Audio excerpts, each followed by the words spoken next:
Hey guys, and welcome to this video. In this video I'm going to show you how to hide your Instagram account. If you find this guide useful, then consider subscribing and liking the video. So if you don't want people to go and see your account, I'm gonna show you two different ways depending upon what you're trying to achieve. For the first way, we can go and make our account private.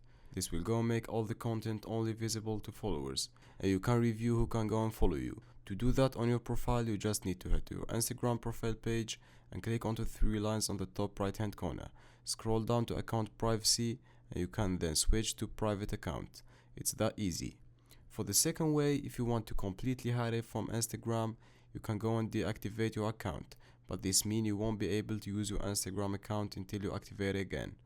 To do this, click onto three lines in the top right, tap account center at the top, and you can scroll down to personal details, tap on account ownership and control, then deactivation.